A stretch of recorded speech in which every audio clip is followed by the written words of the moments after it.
Yun na nga guys, good morning, good afternoon, and good evening po muli sa inyo lahat. Ito muli ang inyong lingkod, Batang LU.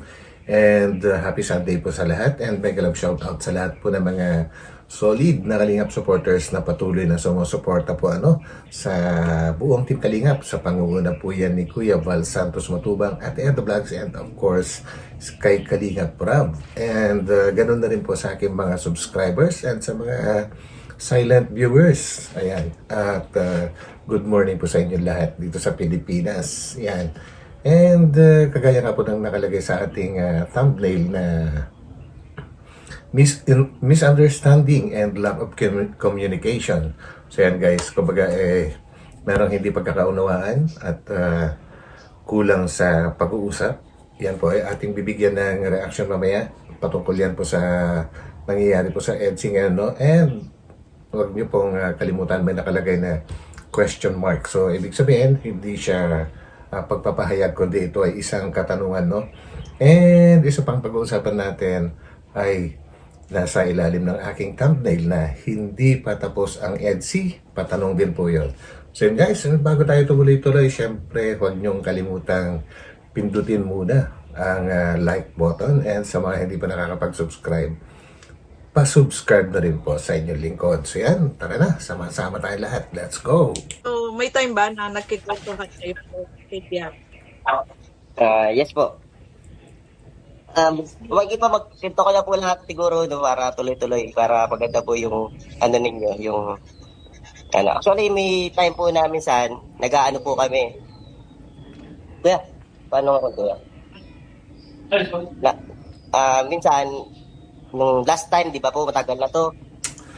So yan guys, para maintindihan po natin ay ito po si Kalingap Norman ay inimbitahan po ng Karaba. That was 11 days ago at wala pang hindi pa nangyayari yung part 98 po ng EDSI po, pero ito ay naimbitahan sa Karaba. Ano nga ba ang Karaba? Kalingap Radio Balita, at yan ay binuo po ni Kuya Val po para sa mga gustong interviewin para malaman po natin kung ano yung mga nangyayari.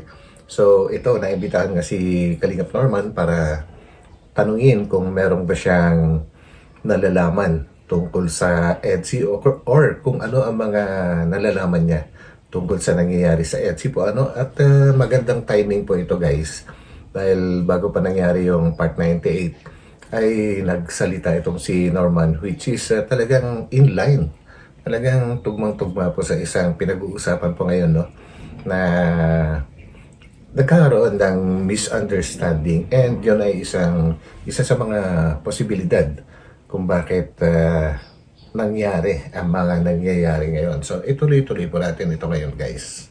Kasi yung nagdagat kami na yung nagdagat po kami na hindi nakasama si PNC that time, yung mga panahon na yun. Tapos, siyempre, nagkakasiyahan kami doon. Pero yung time na yun, inakit namin si PNC nun. Kaso, busy siya doon.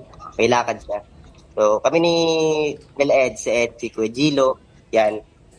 Magkakasama kami. Siyempre, kasama namin yung mga beneficiary ni Eds na, na mga beneficiary niya. Yung nagcamping baga po kami sa Pulandaga dati. So, yun. May mga time na kami na lang ang gising kasi magdamag kami gising. So yun guys, kung di ako nagkakamali, yung gustong ikwento ni Norman ay isang correct me na lang po if I'm wrong po, kasi yun lang natatandaan ko, parang Christmas party po yata ito ni na Kalingap Edu tsaka yung mga beneficiaries na kung saan ay nag-outing po sila at nag-overnight sa tabing dagat, and supposedly kasama si Biancy, kaya lang hindi nakasama gawa ng maraming activities, busy po siya, So yan, tuloy po natin guys, at dito ay may malalaman tayo. Nila Eds, nila Chilo, nila yung isang maitim na lala niya si Milvin. So nagkikintuhan kami doon sa minsan napapatagay kami konti lang, tagay lang, yung parang kwentuhan lang. Minsan darating talaga sa punto na lalabas talaga yung emotional, yung parang yung tawag ito, nararamdaman, na-express mo kapag minsan may napapalalim na, magkikwentuhan kasi minsan, lumalalim yung kwentuhan at darating sa punto na, nandun na kami sa about kay kay Biancy na yun. Ano nga siya, sa base sa pagkwento niya sa akin, yung in-express na nararamdaman niya kay Biancy is para siyang pinaparamdam niya na, sinasabi niya sa amin na pinaparamdam ko naman. Kaso parang hindi niya masyadong na-appreciate. Kung na-appreciate naman yan, siguro baka kulang pa yung yung pinapakita ko. So, parang gusto niyang sabihin na kailangan ko pang dagdagan. Gusto niya talaga, sa madaling salita po, hindi niya natapos. Parang gusto niyang i-point is, gusto ko siya, si PNC. Yun yung gusto niya i-express nung mga gabing yun na nag-uusap kami. So, hindi pa po ito nasasabi sa kahit saan. Ngayon ko lang ito pininto sa inyo. So, about So yun guys, no?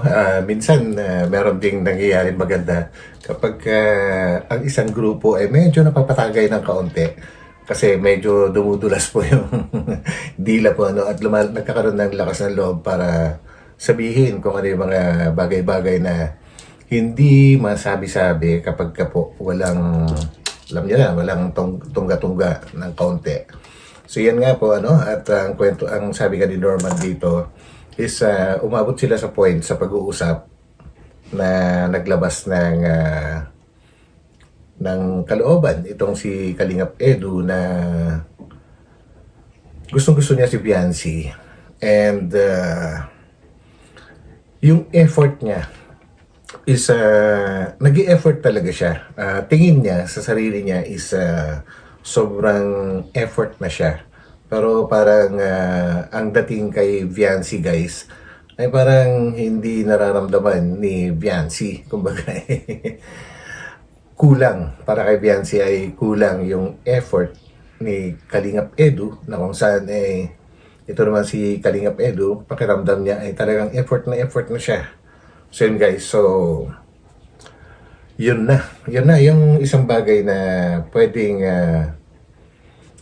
pwedeng pag-umpisahan ng isang misunderstanding kasi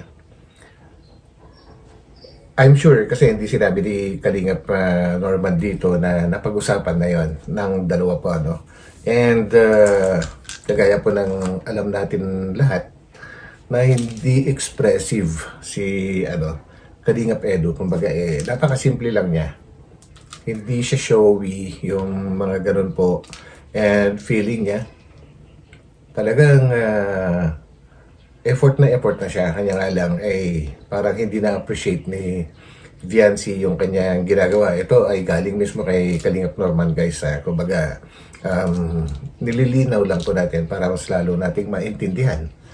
And yun na nga. At siguro hindi nila pinag-uusapan yung bagay na yon. I mean si Viancy tsaka si Kalingap Edu, hindi nila pinag-uusapan kung ano yung nararamdaman po nila, kung hindi sila open. Yan, hindi sila open sa isa't isa, na hindi sinasabi ni Viancy na bakit ganito, ganyan. Ito naman si Kalingap Edu, hindi rin siguro nagtatanong kung happy ba si Viancy, kung satisfied ba siya sa kanyang pinapakita. So minsan kasi medyo hindi na talaga kailangan pag-usapan yung mga bagay na yun kasi parang awkward. Kanya nga lang kung yun naman ay ang isang bagay na makakapagbigay ng hindi pagkakaunawaan, siguro ngayon alam na nila, and sabi naman ni Kalingap Edu is baka kailangan pa daw niyang dagdagan yung kanyang effort, and hanggang doon lang guys yung nasabi as of now ni Kalingap Norman. Tuloy po natin kung meron pa tayong makukuha. And I think ito yung kasi guys, itong mga ganitong bagay ay isa ngayon sa pinag-uusapan yung tungkol dito na yung kulang sa effort, yung isa naman hindi na-appreciate or parang kulang, hindi nararamdaman, yung mga ganun po guys. So, tuloy po natin. Natutuwa ako dyan sa expose na niya, na-expose ni Norman. Hindi po kasi ako nag-live, kaya hindi ko po nasasabi yung mga ganyang bagay about sa nararamdaman niya. Kaya, yun na. So, yun na pala yun guys. So, at least na narinig po natin, And maganda kasi kapag meron tayong isang video na talagang nire-reactionan kaysa nagsasalita lang tayo ng sariling ano natin, kumbaga baka isipin ng iba na gawa-gawa lang. Mas maganda talaga kung may resibo, ano. And narako naman tayo guys dito sa nasa thumbnail ko pa rin na kung saan nakalagay na hindi pa tapos ang EDSI, yung may question mark din yan. At ito, ang gagamitin naman natin resibo guys ay galing naman kay Kalingap JJ. Actually, yung diniscuss ko kahapon ay nasabi ko na hindi ko masabi lahat yung gusto kong sabihin, no? Kasi ayokong ayoko talagang ma-spoil yung tinatakbo or tinutungo ng kwento ng EDSI unless merong magsasalita mismo na taga-Kalingap na isang reliable na tao kagaya nga ni Kalingap JJ. Kaya andito tayo ngayon para sundan yung kanyang sasabihin guys. Kasi ito yung mismong gustong-gusto kong i-discuss kahapon. Kaya lang ayoko ngang pangunahan and nagkataon na siguro si Kalingap JJ tsaka ako ay merong similarity or nagpaparehas ng kaunti yung aming wavelength o kaya yung direction ng pag-iisip at pangunawa. Kaya ito, pakinggan po natin guys. At dito ay kagaya ng sinabi ko kahapon, ayoko magbigay ng hope and ganito rin yung ano guys, pero mas maganda to kasi mas open siya na nakapagsalita kaysa sa akin kahapon. So ayun po mga Kalingap, sana po naintindihan niyo po yung sitwasyon. Pero ako po mga Kalingap, ako yung tatanungin niyo, meron pa din akong hope, nagbibigay pa Yun. So meron pa siyang nakikita na pag-asa po ano para magkaayos ang LC. Meron pang hope. Pero kung napansin nyo yung thumbnail ko kahapon, there's a light at the end of the tunnel. Yun po ang ibig sabihin nun. Kumbaga, meron pang pag-asa. May liwanag sa dulo ng tunnel. Sa lahat po ng madidilim or tunnel, pagka nakarating ka sa dulo, ay may liwanag. So, this is it. Tuloy po natin. ako ng hope kahit konti sa mga nangyari. Kasi kapag mag-e-end na, dapat dalawa silang nagsasalita in front of the camera. Correct. Yun, mismo. Kapag ka talagang, kapag ka talagang tapos ng EDSI guys, dapat nagkaroon ng formality, man lang po ano, na, ayun, silang dalawa magkasama para magsabi sa lahat. Gaano ba naman yung 2 taon na sinubaybayan ng lahat, no? Sinubaybayan ng lahat. Kasama na tayo doon. And lahat ay talagang majority sumuporta kasi meron din mga mangilan-ngilan na kumukontra. So yun guys, and tama talaga yung sinabi ni Kalingap JJ na kung talagang tapos na, dapat humarap silang dalawa para formal na sabihin sa atin, para magpaalam sila, no? Ay parang respeto na rin siguro sa mga sumuporta sa kanila ng mga viewers and of course sa mga sponsors po, ano. Hindi yung bigla na lang boom. Kaya maraming nagsasabi na na-disappoint sila. Kumbaga, hindi nila maintindihan. Hindi naiintindihan kung bakit biglang nagkaganon sa walang paliwanag po, ano. Kumbaga yung mga paliwanag na naririnig natin is hindi direkta or kulang talaga. And ito na. O dito kasi sa latest part, si Biancy lang po kasi yung nagsalita. O Tama. dito, parang talagang may tagpuan pa. Pero, Yan, no? So, may tagpuan pa. So, sino ba si Kalingap JJ para magsabi ng ganito? Of course, may alam yan, no? May alam yan sa mga susunod na mangyayari kasi si Kalingap JJ, hindi siya pwedeng magpakalat ng fake news. Una-una, ilang araw na lang, magiging opisyal na kapamilya na siya ni Nay Kalingap Rab. And magiging opisyal na magpinsan na rin sila ni Kalingap Edo. So, kailangan maging i-maintain niya yung kanyang pagiging reliable po na source na mga balita. So, tuloy po natin. Di po ito ibig sabihin, binibihin ko po kayo ng para umasa ulit. para magkaroon ulit ng ng time sa kanila. Actually hindi naman po natin kailangan pong sabihin to. Pero yun nga, kung talagang may tagpuan pa, tapos kung talagang nag-end na talaga, legitimate na end, as in legit na legit, dapat katulad sila ng Franjoy na nagharap po sa camera. Correct. Tapos, naging pa umanhin, mga last message. Kaso Yes. hindi pa po si Biancy pa lang. So, naghuhupa ako na baka talaga hindi pumunta dun si Kalingap Edo dun sa vlog na yun kasi ayaw makitang masaktan si Biancy, ayaw makitang masaktan yung sarili niya. Siyempre, kapag nagkita sila, masakit yun eh. Baka mas lalong grabe yung impact. So, doon po, baka po talaga, yun, may hope pa din po talaga kahit papaano. Pwede yung sinabi ni Kalingap JJ, guys. And for me naman, may connection yung unang topic natin kanina, no? Yung diniscuss ni Kalingap Norman. And meron kasi sila both parties, Kalingap Edu and Biancy, meron sila parehong kinikim-kim na hindi naman siguro sama ng loob, pero napapaisip po sila na yung isa nag-e-effort, yung isa naman hindi na-appreciate. Akala niya hindi nag-e-effort yung isa. So, parang kulang talaga sa pag-uusap, no? Siguro maski sa offline ay ganoon din kasi may isang problema din kay Biancy na nakikita natin, guys, kasi kahit yung mga magulang niya ay nagsasabi na kapag mini-message siya ay bihira siyang sumagot po. I'm sure alam niyo lahat yan. Siguro pagka mini-message siya siguro lang baka pagka mini-message naman siya ni Kalingap Edu ay hindi rin sumasagot. Kasi nakasanayan na niya yung ganun eh. Pwede. Sa akin lang naman to, guys. Isang malapit-lapit na speculation ko.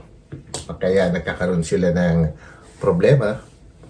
Ganun, guys. Kinokonek ko lang. Pero I'm sure naging part yun. Kasi yung maliliit na bagay, kapag ka naipon at hindi nababawasan, ibig sabihin, hindi na pag-uusapan para ma-clear up, may iipon po yan, lalaki na lalaki, hanggang aapaw na kung saan man nakalagay po yun, no? So, hoping ako, guys, na nasusundan nyo yung aking paliwanag po, and if ever na hindi nyo magets kagad, ulitin nyo na lang. No? And so, tuloy natin. Na mangyari po yung talaga, possible na tagpuan talaga. Kasi di naman po yung tagpuan pa eh. Di pa po yun yung tagpuan na vlog. So, anong ibig sabihin na ni Kalingap JJ na hindi pa talaga iyon yung tagpuan? It means meron talagang tagpuan. Ayaw, kagaya na sinabi ni Kalingap JJ kanina, na ayaw niyang magbigay ng hope para sa mga viewers, sa atin lahat. Pero kung iintindihin natin yung direksyon ng kanyang sinasabi, ay nagbibigay pa rin siya ng pag-asa. Hindi po ba, guys? Po sa EDSI. Nakita niyo naman po yung teaser short. Yun. Teaser ni Kalingap Rap. Diba si Kalingap Edo lang. Tapos dun sa vlog, yan sila. So, malay niyo po, dun sa susunod na vlog talaga, magkaroon ng suyuan. Magkaroon naman ng maayos na closure. Ilang dalawa para sa mga viewers, para sa mga nagsusupport sa kanila. Kasi kailangan yun ng talaga ng supporters nila, especially mga sponsors, na kailangan talaga ng may proper closure, kumbaga. Yung tipong So yun, maliwanag din na sinasabi dito ni Kalingap JJ na baka next episode ay magkakaroon ng suyuan para maayos or talagang ifa-finalize na tatapusin na. So, dalawa yun. So, kahit konti, mayroon pa rin pag-asa. Hindi po ba? And Hindi ko sure kung ano ba ang rason talaga kung bakit gusto nang itigil. Isa lang naman yung sinasabi, yung tungkol sa bashing po, ano. Which is, ano naman yun, siguro sapat na dahilan na rin para, ano, kung sakasakali man, dahil pamilya na po, ano, yung nadadamay. So, tuloy po natin. Kung hindi indirect, kasi ito para medyo indirect pa po to kasi Beyonce lang talaga yung nagsalita po mga kalingap. Beyonce Correct. lang, hindi pa si Kalingap Edu. So hintayin pa po natin yung pahayag syempre ni Kalingap Edu. Yung ginawa kasi ni Kalingap Edu na post, indirect pa po yun. Hindi po kasi Tama. Di ba, nag-post sa, ano, sa FB si Kalingap Edu. Kumbaga, nagpasalamat siya sa mga kamag-anak niya and tungkol kay Beyonce na may nabanggit din siya. Kumbaga, ano yun? Parang malit na ano lang.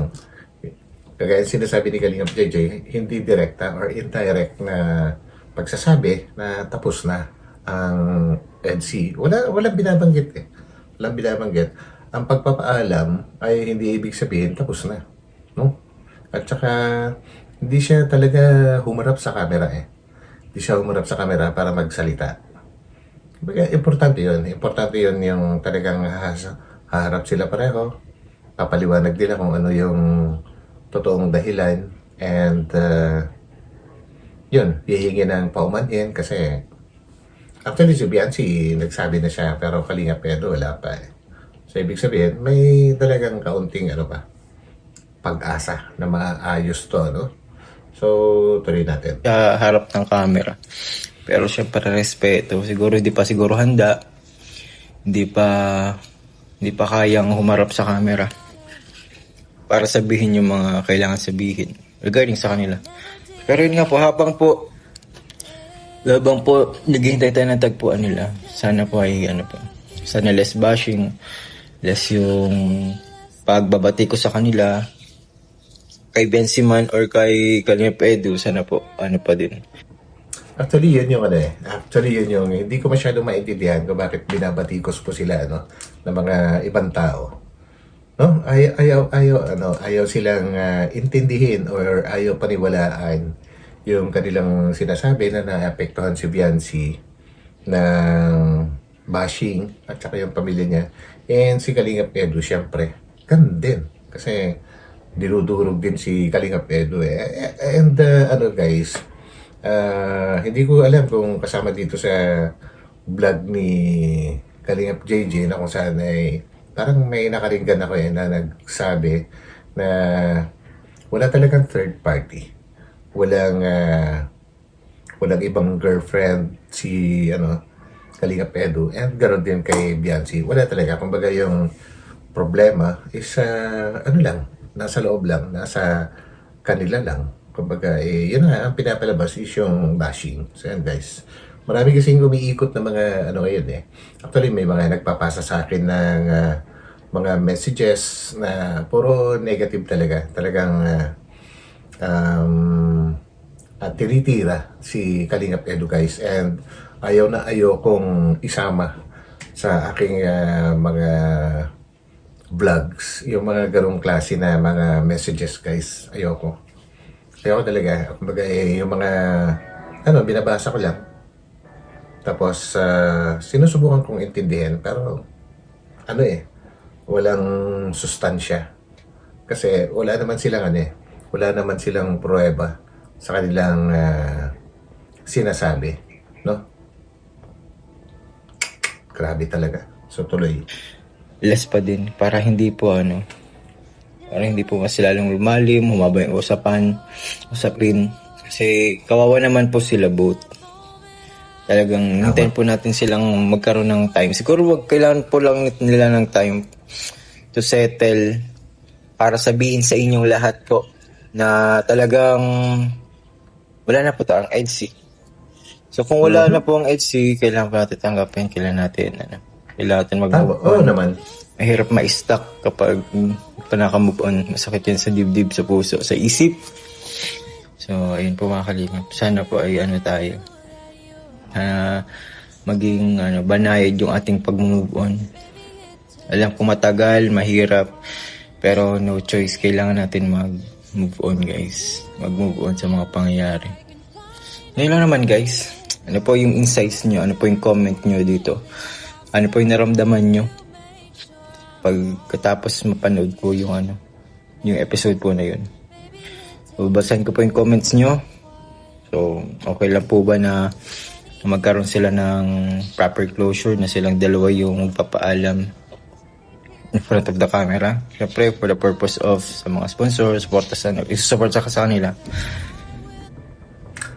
So yun, kumbaga naintindihan niyo naman siguro diretso yung sinabi ni Kalingap JJ, yung mga huling sinabi niya, na ano ang inyong masasabi kung magkakaroon ng formal na pagpapaalam yung dalawa, anong mararamdaman ninyo? Kasi ganun talaga kung desisyon nila yan, sa totoo lang wala naman talaga tayong magagawa kasi sila naman talaga yung direkta na apektado sa mga nangyayari po at hindi naman lahat-lahat ng mga alam nila ay hindi lahat-lahat ng nararamdaman nila ay alam natin. Siyempre, hindi.